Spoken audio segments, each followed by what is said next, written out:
smartphones currently, half the country has one, 46%. Again, there's a regional and metro divide. If we just look at in the city, about 52% of people have an internet-connected phone. We'll talk a bit later about what consumers are doing with them, but that's going to grow to 82% in our estimation. That's quite extraordinary. People are using them while they're shopping, they're browsing on the go, they're using social media. I'm sure you've heard a lot about that over these 2 days. I'm going to spend a little bit of time talking about that, but not much. What I wanted to show you was the devices in the hands of people to do all of these things. Tablets. Now, here's an opportunity and a threat.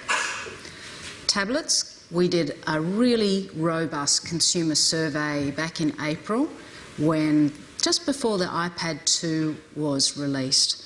What we found then was, even though the thing hadn't been in the market for not even 12 months, we had 750,000 of them in Australia already. Our estimation is that there'll be 1 in 3 homes by 2015.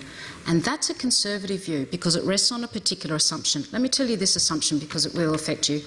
So what we have is currently a situation where the household owns the iPad.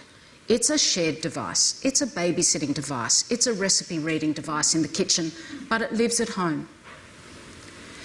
What we suspect could happen is that one adult will start taking the iPad or the tablet out of the house, in which case it needs to be replaced in the home. Then the home becomes a multiple tablet home. If that happens, we will have one in the hands of every 4th Australian by 2015. So what are they doing on them? Media consumption. This is not a productivity device. This is not yet replacing the laptop. Yes, we're doing email and that sort of stuff, but this is a lean-back experience. It's an entertainment experience. If you have a look at there's some remarkable data that a colleague at Fairfax shared with me the other day. They were looking at when their spikes were for smh.com.au and theage.com.au, the 2 big Fairfax mastheads in Sydney and Melbourne. And it's 8 o'clock at night.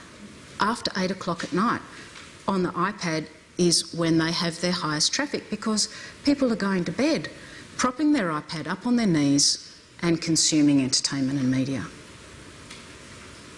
There's a consumer in a very receptive state consuming entertainment and media with a device